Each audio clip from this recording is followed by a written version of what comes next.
Quando a gente dá testemunho de alguma coisa, a respeito de alguma coisa. Então o contexto me ajuda a entender que esse não é de possessão, mas está falando que é a respeito, né, de Jesus. Então João dá testemunho a respeito de Jesus.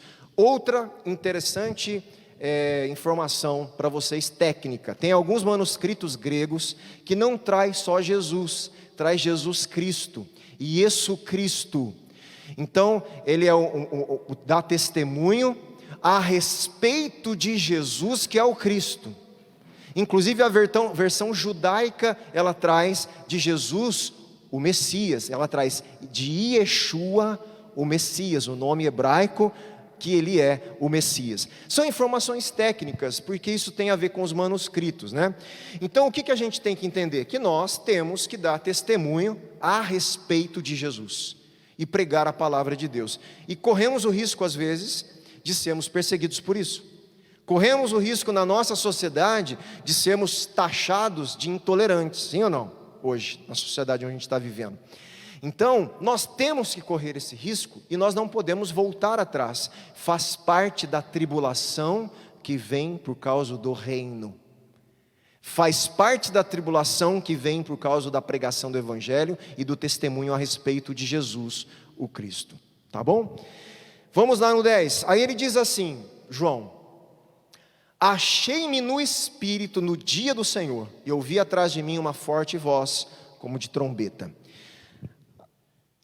Um comentarista, ele tenta aqui parafrasear, achei-me no Espírito aqui, o que isso quer dizer, né?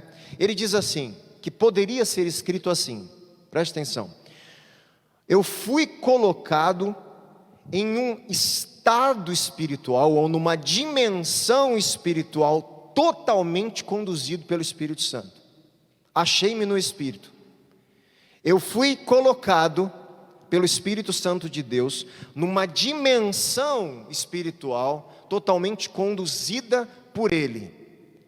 Então isso quer dizer, achei-me no Espírito. A gente não sabe todas as consequências disso, porque às vezes Deus tomava, né, parte dos sentidos dos profetas, né, a boca, a visão, os olhos, né, os ouvidos. Às vezes ele perdia um pouco. Lembra de Pedro, quando ele tem aquele êxtase e ele vê, né, aquele lençol baixando, né, ele tem um tipo de êxtase, um tipo de se achou no Espírito. Ele perde um pouco daquela noção somente das coisas materiais, e ele começa a ver tanto as coisas materiais como uma dimensão que não é material.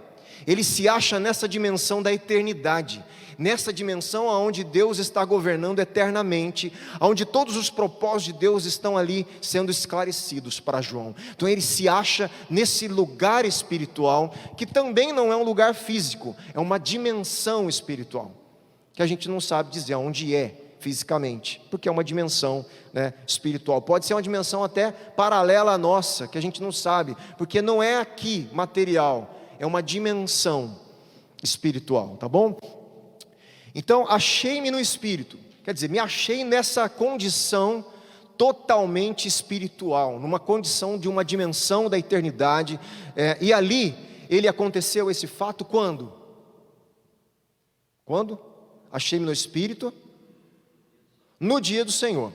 Aqui existe uma discussão, tá, sobre o que é esse dia do Senhor, mas existe um certo consenso, que isso quer dizer já o domingo.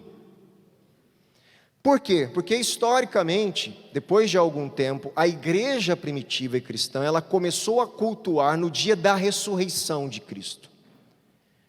Tá? Por isso, você não perguntou já por que a gente não guarda o sábado? Pois é, porque aí eu teria que dar outra aula só disso, mas assim, rapidamente, lá em Hebreus diz que Jesus é o sábado. Toda a sombra que o sábado significava, o Shabat, que é o tempo do descanso, e é o momento onde o céu se encontra com a terra na comunhão dos seus filhos. O Shabat é onde o tempo humano tem que parar, não tem?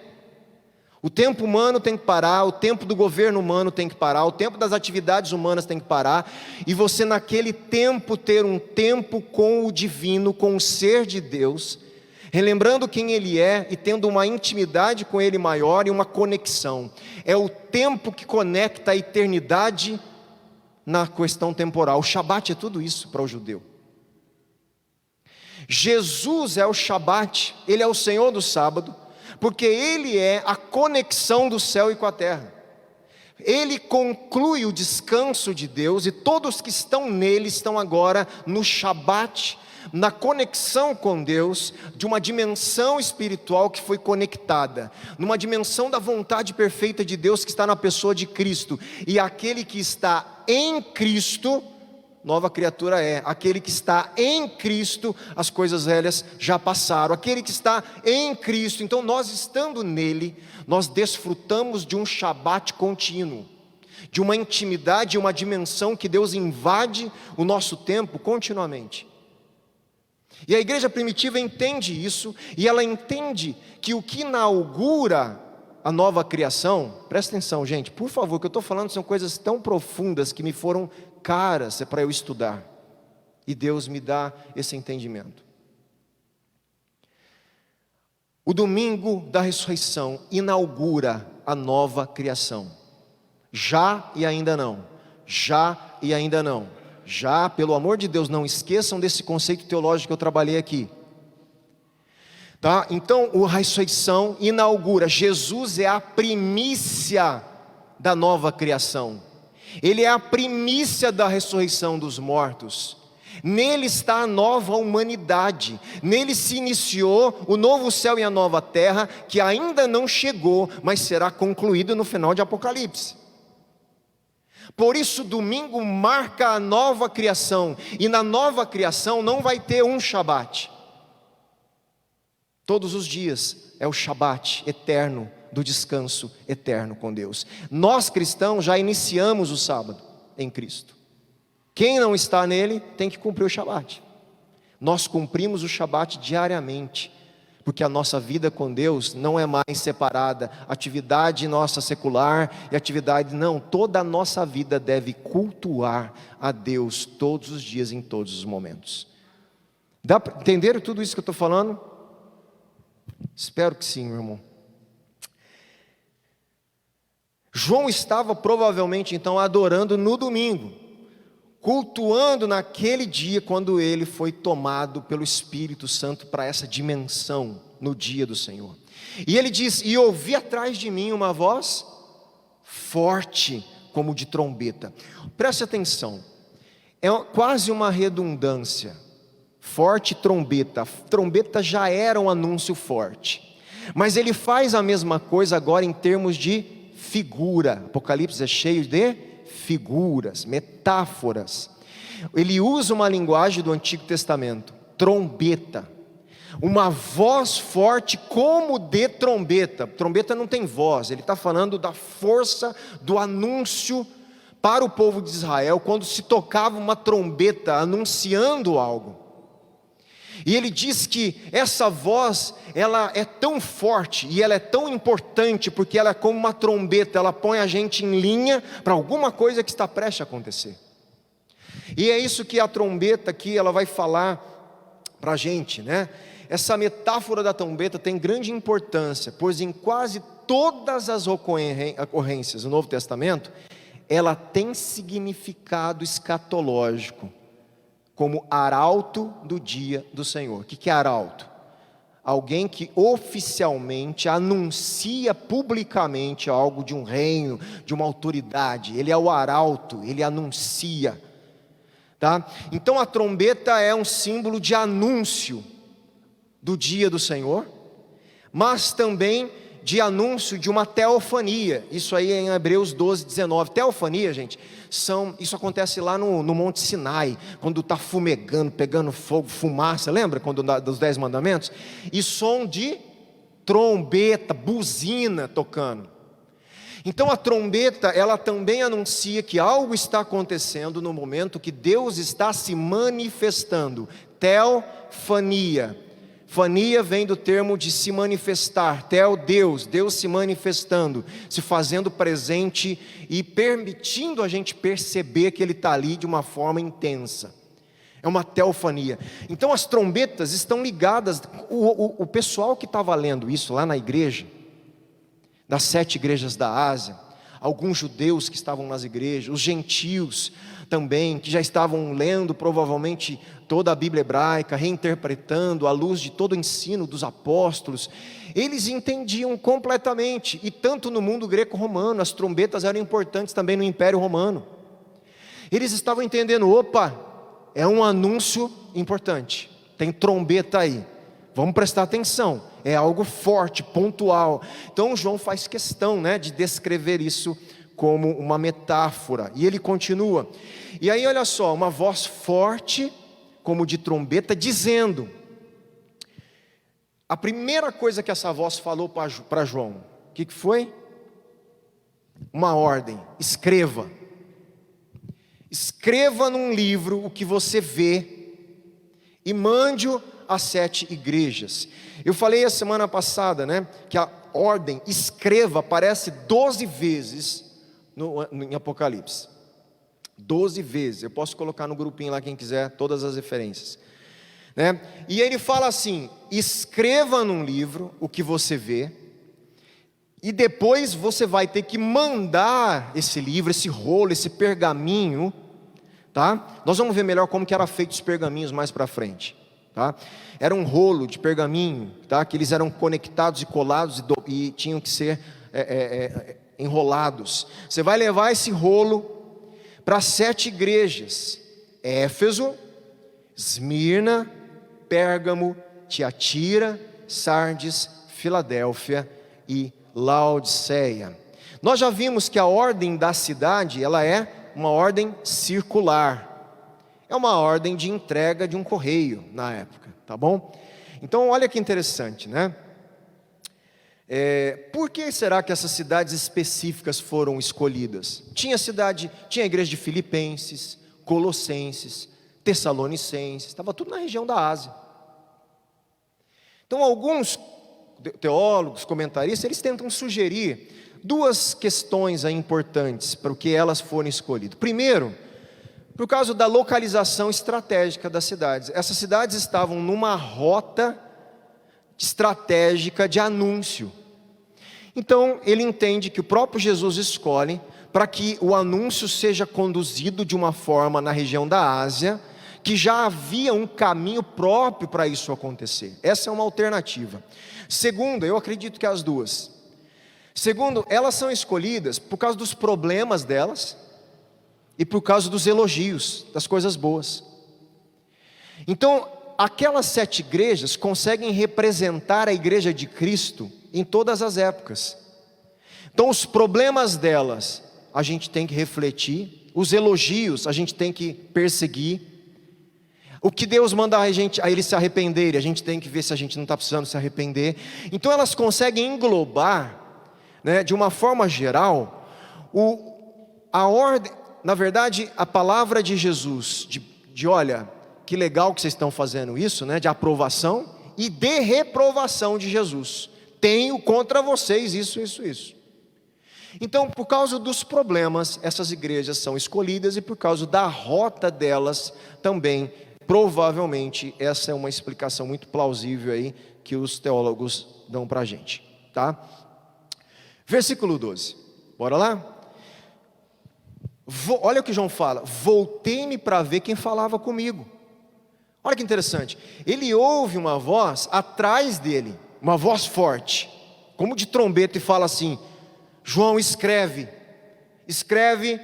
e mande o que você escrever às 7 igrejas da Ásia. Aí ele faz o quê? Ele olha, mas quem que está falando comigo, Ele se volta para ver quem falava comigo. E ao me voltar, o que ele vê? Ele vê 7 candelabros de ouro. Mais figura de linguagem. Agora vai começar uma bateria aí de algumas questões figuradas, que a gente vai ter que entender o que está sendo escrito aqui. Por que foi mostrado para João? Por que João escreve essas coisas? E ele diz assim, eu não vou dar spoiler, tá? Os 7 candelabros de ouro. Quem já sabe o que é? Já sabem, né? Sim? Quem já sabe aí? quiser falar. Senão eu vou guardar o segredo aí. Ele guardou o segredo da gente, ele só revelou na frente, vamos deixar. Ele vê 7 candelabros de ouro. Aqui eu vou ter que falar, né? E no meio dos candelabros, olha que interessante essa palavra, no meio dos 7 candelabros, tinha um semelhante a um filho do homem. Olha o que João fala, ele não fala assim, tinha um homem. Tinha alguém ali semelhante a um filho do homem. Porque ele se parece com o homem, mas ele tem características que não é de homem. Ele é semelhante a um filho do homem, remete provavelmente, né, quase certeza, os teólogos falam isso, ao filho de um homem de Daniel, que a gente viu. Então vamos lá, olha lá, vamos devagar aqui. Quando João diz que viu Jesus, né, Cristo no meio dos candelabros, ele quer nos dizer que Cristo não é, preste atenção, Jesus Cristo não é um Senhor ausente. Ele está no nosso meio. Não é porque as igrejas da Ásia vão ter perseguição, tribulação, morte. Ele fala, eu estou vendo e eu estou no meio de vocês. Vocês não estão passando isso sozinhos. Eu estou aí no meio de vocês. Isso um dia vai acabar. Mas enquanto não acabar, persevere. Essa mensagem vai ser profunda a gente entender. Profunda. Então, pelo contrário, Cristo está no meio do seu povo. Vamos dar o spoiler, 7 candelabros ali são as 7 igrejas. Então ele está no meio dos candelabros, ele está no meio da sua igreja, do seu povo, ele não está ausente, ele está ali, dando apoio durante as provações e perseguições. Aqui temos o início de uma progressão de imagens com Jesus. Olha que interessante, nós vamos ver Jesus no meio dos candelabros, depois Jesus segurando as 7 estrelas na mão direita. Nós vamos ver o que é isso. Posse, autoridade, cuidado. As 7 estrelas estão na minha posse, no meu cuidado, são direitos meus, eu cuido delas. Quem são elas a gente vai ver. E por fim, Jesus está andando no meio dos 7 candelabros. Primeiro ele está no meio, depois ele vê Jesus pegando na mão direita, né, as 7 estrelas, e depois ele começa a caminhar no meio da igreja. Ele caminha, ele está presente no meio do povo dele, mesmo em momentos difíceis e de tribulação. Semelhante a um filho do homem. Você percebe que a gente vai interpretando pedacinho por pedacinho, depois a gente pega o texto para reler, para a gente não esquecer. Então olha só, no meio, todo mundo entendeu o que significa? Cristo está presente. Ele não está ausente, eu estou com vocês, mesmo na dificuldade. Tá. Filho do homem, aquele que está com seu povo é agora descrito em termos extraídos lá de Daniel 7, versículo 13. Alguém semelhante ao filho do homem, a um ser humano. Eu vou ler Daniel 7, quem quiser ler comigo. 7:13, só que aí não sai de Apocalipse. Diz assim: eu estava olhando nas minhas visões da noite, Daniel, lá em Daniel, e eis que vinha com as nuvens do céu alguém como um filho do homem. Esse filho do homem, né, ele se dirigiu ao ancião de dias, e o fizeram chegar até ele. Foi-lhe dado o domínio, a glória e o reino, para que as pessoas de todos os povos, nações e línguas o servissem. E o seu domínio é domínio eterno que não passará, e o seu reino jamais será destruído. De quem Daniel está falando? Do Messias, do escolhido de Deus, do prometido de Deus. E nós já temos a boa notícia, nós já sabemos quem é esse filho do homem. É Jesus, que nasceu em Nazaré, que morreu na cruz, ressuscitou e vai voltar. Ele é o filho do homem prometido de Daniel. E aqui João, né, recebendo essa visão, ele recebe a mesma visão. E ele fala, opa, tem alguém igual aquele homem lá de Daniel. Ele é semelhante a um filho do homem.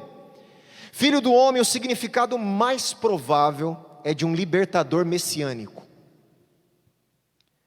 Semelhante a homem ao mesmo tempo, preste atenção, libertador messiânico. Semelhante a homem, mas ao mesmo tempo com características divinas. Entenderam isso?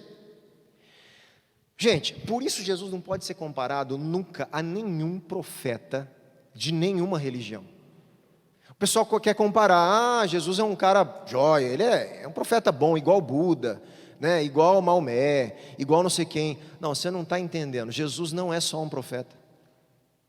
Ele é o Messias de Deus escolhido, o Salvador de todas as nações, o Rei da terra, e ele tem características divinas. Ele compartilha da essência do ancião de dias, ele compartilha das características de Deus, do Yahvé do Antigo Testamento. Isso é importantíssimo a gente entender. Eu vou insistir isso às vezes, tá? Então, esse filho do homem é um libertador messiânico, que se parece com o homem, mas tem características divinas, que reinará para todo sempre, domínio eterno. E olha lá, quem que está aparecendo para João? O filho do homem, o libertador messiânico, com características divinas, que tem o seu reino eterno para trazer. Olha só. Agora vamos ver a descrição desse filho do homem. Ele começa a descrever, mas aqui, vamos lá, antes de ler, nós vamos ver agora 8 imagens de Jesus, metáforas, símbolos, tá? Sequencialmente ali. Primeiro, gente, nós não devemos juntar todas essas imagens, preste atenção, por favor, juntar tudo e fazer um retrato de Jesus. Vai dar ruim. Não farás para ti imagem nem do que tem no céu. Não é para você fazer imagem de Deus, nem de Jesus, nem dos querubins que andaram fazendo aí com tecnologia, né, de ponta. Não sei se vocês já viram. Não era para fazer, porque provavelmente aquilo são linguagem apocalíptica. Nós já vimos que os olhos significam, né, o Espírito de Deus, a plenitude do Espírito de Deus olhando soberanamente sobre a terra. Então eles começam a montar umas figuras que você fala, meu Deus, o que é aquilo ali, né?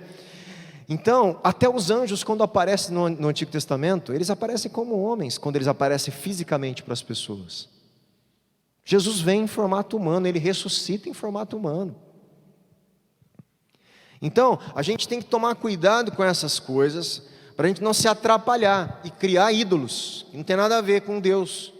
Então, nunca faça uma imagem de Jesus. Entenda a mensagem com que essas imagens comunicam de quem Ele é.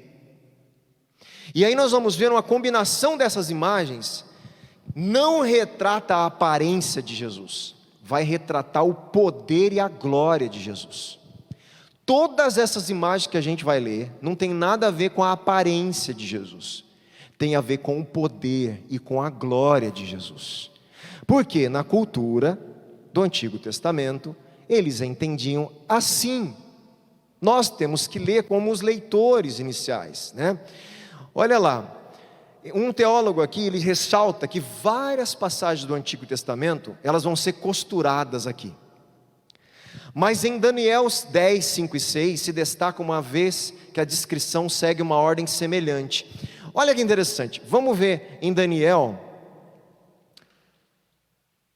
10, 5 e 6. Fica em Apocalipse, presta atenção, faz uma comparação do versículo 13. Ele fala, vestes talares, cingido à altura do peito com um cinto de ouro, a cabeça e os cabelos dele eram brancos como a alva lã, como neve, os olhos eram como chamas de fogo, seus pés semelhantes a bronze tolido, ou pernas, alguns acham, como que refinado numa fornalha, e a voz como o som de muitas águas. Fica aí de novo, e eu vou ler Daniel. você vai ver como é semelhante e algumas situações, algumas palavrinhas diferentes. Mas olha lá, presta atenção. Vou ler Daniel. Levantei os olhos e vi um homem vestido de linho. Aí fala o quê? Vestes talares. Tem alguma tradução diferente? 13. Alguém tem tradução diferente? Porque normalmente a veste talar era linho, tá? Então as vestes talares, aqui em Daniel, linho, com um cinto de ouro puro. E aí? O que está escrito? Cinto de ouro. Aqui, ó, cinto de ouro puro de ufaz na cintura. O seu corpo era como o berilo. Aqui fala corpo, aí fala cabeça. Não toca no corpo. Aqui fala do corpo em Daniel, em Apocalipse ele fala da cabeça. Olha que interessante. O seu corpo era como um berilo e o seu rosto parecia um relâmpago. Agora os olhos. Os seus olhos eram como aqui tochas de fogo. Aqui fala os braços, aí só fala os pés. Os seus braços e os seus pés brilhavam como bronze polido. E aí? Latão reluzente. Olha que interessante. E a voz de suas palavras era como o barulho de uma multidão. Muitas águas, aquele barulho poderoso das cataratas, né? Quando você está perto ali de muitas águas. Então o que nós estamos vendo? Nós estamos vendo a figura do Filho do Homem de João, fazendo uma alusão ao Filho do Homem de Daniel. Por mais que não seja idêntico, provavelmente as adaptações são reinterpretações, são ênfases diferentes para a cultura da época, para eles entenderem melhor ainda do que estava escrito em Daniel. Então, voltando aqui, o que a gente vai ver? Com vestes talares, cingido à altura do peito, com um cinto de ouro, né? Gente, essas túnicas aí, elas revestem um vestuário de soberanos da época, dignatários, imperadores, pessoas de autoridade dentro do império, que representavam o imperador. Eram roupas de um governante, de um soberano. Condição de realeza, de governo, de poder. Tá? Essas vestes, elas estão... Jesus, o Filho do Homem, está sendo visto como alguém poderoso, real, que tem um poder de um império, de um reino, um dignatário de um reino, né? Indicando aqui então o poder e a autoridade de Cristo. A cabeça e os cabelos deles eram brancos como a alva lã, como neve, né? Outra característica de Apocalipse pode ser vista aqui em 1,14, a saber, a tendência de se utilizar descrições do Velho Testamento de Deus, preste atenção, descrições que eram feitas para Yahvé, são feitas agora para Jesus. Meu Deus, isso é muito sério. De duas uma, ou eles erraram, porque você não pode dar característica de Deus para ninguém, ou Jesus é divino também. E é aí que está a questão.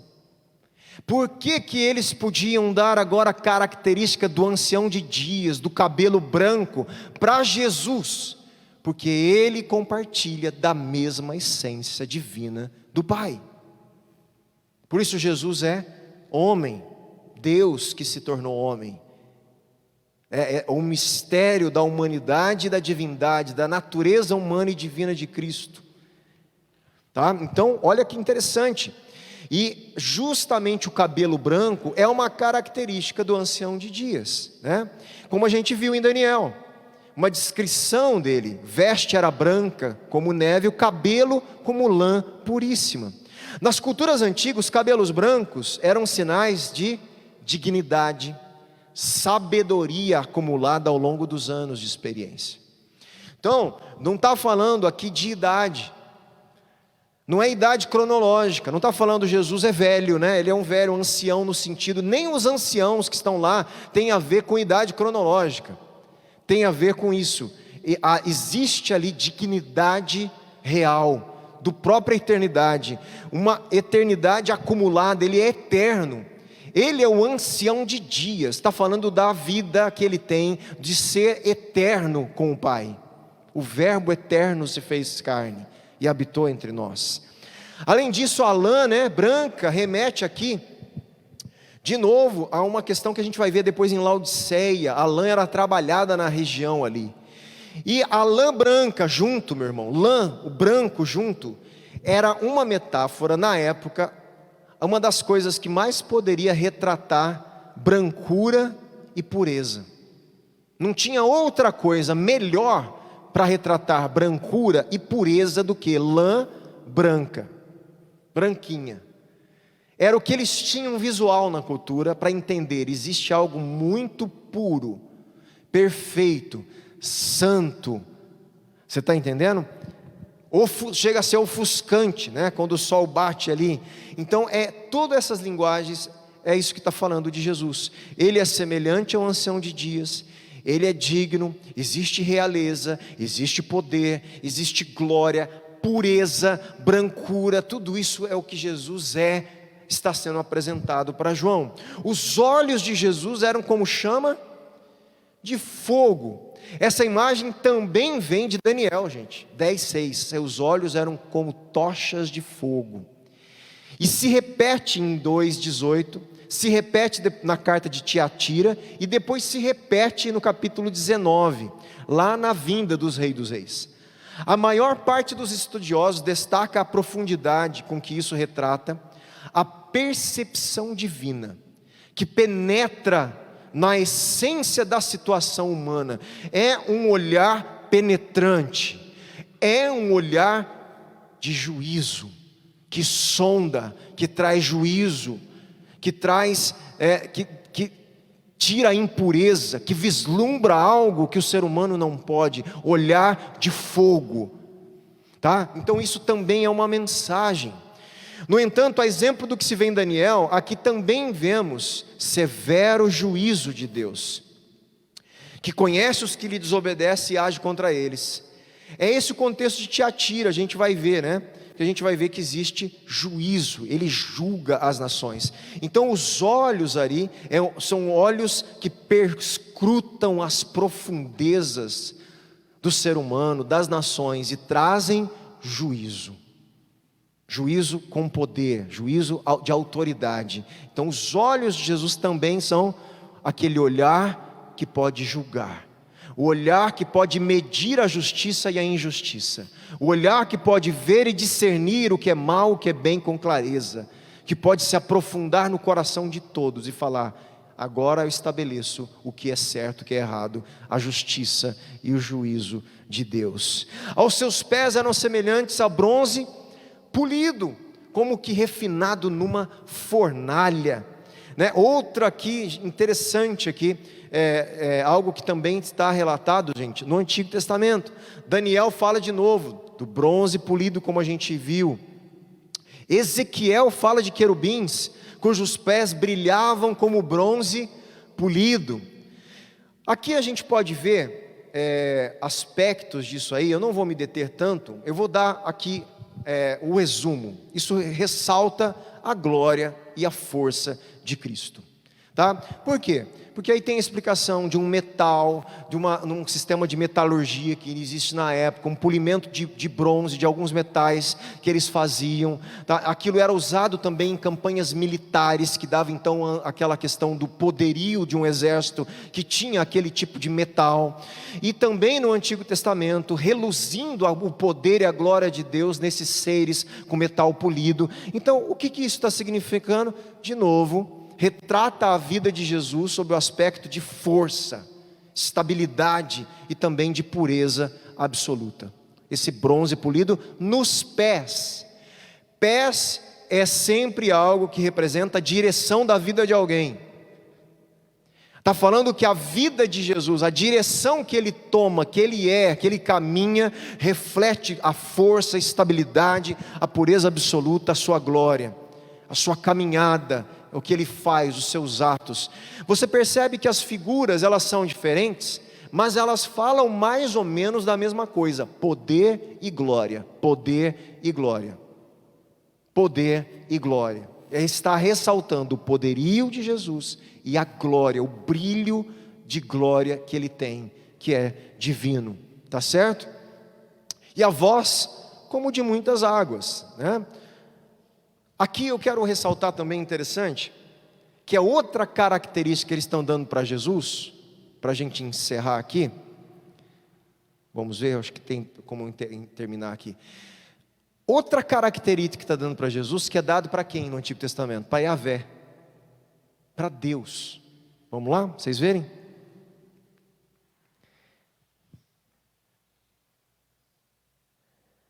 Diz em Ezequiel 43:2 que a voz de Yahvé, ela é comparada ao som de muitas águas. O que está acontecendo? Lá em Apocalipse, está falando que quem tem a voz de muitas águas é Jesus. Mas isso era uma figura de linguagem para Deus do Antigo Testamento. Só Yahvé tinha a voz de muitas águas. E os querubins, às vezes, emitiam os seus ruídos das suas águas como voz de muitas águas, porque representando a voz do Onipotente. Os querubins representavam a voz de Deus. Lá em Ezequiel também. Então, portanto, o significado é o quê? Voz poderosa, mas não é voz de um poder humano e terrestre. É a voz poderosa de Yahvé. É a voz poderosa de Deus. A voz de muitas águas é a voz poderosa que está em Jesus, que é a voz divina de poder que está sobre esse Filho do homem. Então o Jesus que a gente serve, gente, ele é Deus. Ele não só homem que ressuscitou, mas ele é o Deus que se fez carne e habitou entre nós. E na mão direita ele tinha 7 estrelas, e da sua boca saiu uma espada afiada de 2 gumes. O seu rosto brilhava como o sol na sua força. Vocês aguentam mais um pouquinho para eu terminar? Pode ser? Para eu terminar esse bloco? Porque a semana que vem a gente já vai começar do 17 em diante. Então na mão direita ele tem o quê? As 7 estrelas, né? O que são as 7 estrelas? Você vai me responder lá no versículo 20. Quem são as 7 estrelas? Lê lá e me responde. Exato. Os 7 anjos das 7 igrejas, né? Então ele está falando que quem está na mão dele são os 7 anjos das 7 igrejas. Depois a gente vai ver, discutir um pouquinho o que são esses 7 anjos. Tem uma dificuldade muito grande teológica ali também. Mas esses 7 mensageiros de Deus para essas 7 igrejas está na mão de quem? De Jesus. Na mão direita dele. Por quê? Porque ele tem o direito, o domínio, o controle, mas é ele quem protege, quem guarda, que acolhe, está na mão dele. Tá?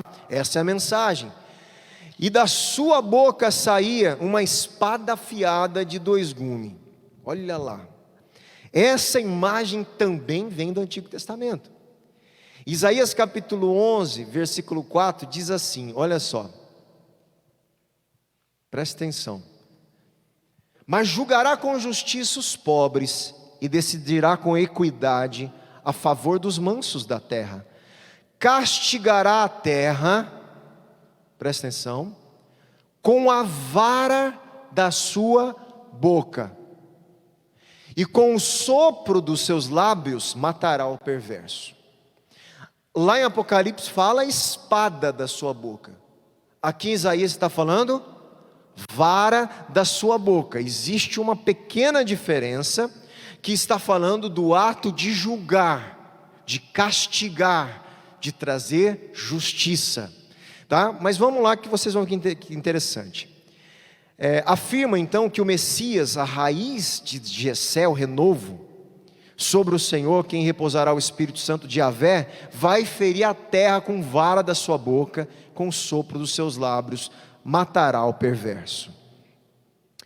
A substituição de vara por espada pode ter sido influenciada por outro texto de Isaías. Isaías 49:2 diz assim: e ele fez a minha boca como uma espada aguda. Então, lá em Apocalipse, provavelmente ele une aquele texto de Isaías com o outro texto de Isaías, dizendo que da boca dele sai uma espada afiada de 2 gumes, que vai fazer o que tanto a espada de Isaías 49 faz, como a vara do outro Isaías lá faz, do outro capítulo que eu acabei de ler, tá? Então você percebe que a maioria dos símbolos não vieram do nada? Eles já estavam na cultura, já estavam nos textos do Antigo Testamento, e alguns já estavam na apocalíptica judaica, que fica entre o século 3, 2 e 1 antes de Cristo. Tem literatura apocalíptica ali, que nós não temos na nossa Bíblia. Está dentro da cultura judaica, da apocalíptica, é um gênero literário. Então muitas coisas nós estamos vendo que não veio do nada. Se não veio do nada, você percebe que o Antigo Testamento vai me ajudar a entender Apocalipse? Você percebe que a literatura apocalíptica de Daniel, de Ezequiel, a literatura apocalíptica judaica intertestamentária vai me ajudar a entender Apocalipse? Que isso não está escrito no vácuo, as imagens não foram inventadas.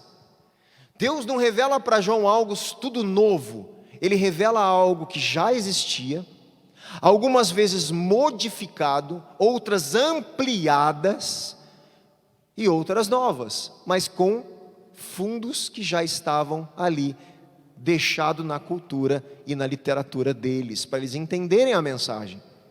A gente tem que ficar explicando, isso significa isso, isso significa isso. O pessoal das 7 igrejas ia ler e não precisava ficar fazendo isso, porque estava tudo tranquilo para ele, veste talar, é autoridade, não sei o que, cabelo branco, ancião de dia. Ele já estava lendo, interpretando, muito tranquilamente. Era muito mais fácil. Obviamente que eu estou falando não toda a igreja, eu estou falando das pessoas que estudavam o Antigo Testamento, né? Porque também não era toda a igreja às vezes que tinha naquela época acesso a isso, mas os líderes, né, quem estava passando as mensagens, né, as pessoas que estavam liderando a igreja, os apóstolos, os discípulos que estudavam o Antigo Testamento, à luz do Evangelho de Cristo, eles tinham todo esse entendimento, muito facilmente, mais do que a gente, né? Olha lá, João deseja representar Cristo como detentor. Quem que tinha, vamos lá, quem que tinha o poder da espada na época que Apocalipse foi escrito? Não, no mundo secular, César. Iudes Gladius, se eu não me engano em latim. Quem tem o poder da espada é o Império Romano. O Império Romano tem o poder de matar, de tirar a vida ou deixar. O poder de matar, de sentenciar, está na mão de César. A espada da justiça, que era injusta, estava na mão do imperador. Apocalipse está confrontando o império e dizendo: não, a espada afiada de 2 gumes, para julgar as nações, está na boca de Jesus e não de César. A voz última de julgamento não é de César. Gente, Apocalipse é um confronto ao poderio imperial. É um confronto ao culto ao imperador. É um confronto ao nacionalismo, é um patriotismo idólatra que eles tinham. Eles cantavam a bandeira ao imperador, era um culto. Tinham que dar as suas vidas pelo império. E Deus está falando, isso tudo está errado. Vocês têm que dar a vida pelo Rei dos Reis, o Senhor dos Senhores. Não tem que ficar se prostrando aí a todo o culto e a simbologia dos impérios. E a verdadeira espada não está na mão de César, nem na boca, está na boca de Jesus. É Ele quem vai julgar, inclusive o próprio César. Jesus é o detentor da autoridade judicial universal. Ele é o Rei dos Reis, mas Ele é o juiz dos juízes, que vai julgar todas as coisas. A boca era um símbolo apocalíptico de juízo, gente. E aqui representa a palavra de Cristo pronunciada no juízo final, tá? Então, da sua boca saía uma espada afiada de 2 gumes. Da boca de Jesus sai o juízo, a detenção do poder de julgar definitivamente todos os impérios, todas as nações. Dele vem o poder de justiça. O seu rosto brilhará como o sol na sua força. Rosto brilhante, lembra Moisés brilhando, não é? Lembra Jesus no Monte da Transfiguração. O próprio João que está escrevendo foi lá no Monte da Transfiguração e viu a face de Jesus brilhar antecipadamente. Imagine esse mesmo João vendo aquele Jesus que ele viu lá no monte, agora lá na eternidade, vendo o rosto de Jesus brilhar agora, não mais passageiro, mas permanentemente, porque a glória não tira mais, a glória de Jesus ali está para a eternidade, isso aponta para a glória do Cristo ressurreto. De novo, no Antigo Testamento, Deus é denominado sol e escudo, Salmo 84, o Senhor será a tua luz para sempre. E aqui, mais uma vez, uma figura do Antigo Testamento aponta para Yahvé, que aponta para Yahvé, é aplicado para Cristo. Está claro isso? Várias figuras que eram estritamente de Yahvé, está sendo usado para Jesus Cristo. Isso é profundo, meu irmão, muito forte. Essa doutrina, né, essa divindade de Jesus em Apocalipse aparece com muita frequência. Amém? Aqui encerramos esse bloquinho. Semana que vem, a partir do 17 em diante, a gente vê como a ordem de Jesus ali é ampliada para João, e a gente vai acompanhar isso aí, tá certo? Amém? Muita coisa, muita informação, mas dá para pegar o essencial. O que você tem que saber de tudo isso? Que todas aquelas características simbólicas estão apontando para quê? Para o poder e a glória de Jesus, e mostrando que Jesus tem características divinas de Yahvé. É isso, eu resumi para vocês todo o estudo. Tá? É que a gente vai pegando símbolo por símbolo e tal, e para a gente ver como isso fala para a gente. Mas resumindo, Jesus, a aparência de Jesus não é essa, tá? Porque depois ele aparece como cordeiro com chifre. Todas essas figuras falam de quem ele é, expressam características de quem ele é. E é isso que a gente tem que entender em Apocalipse.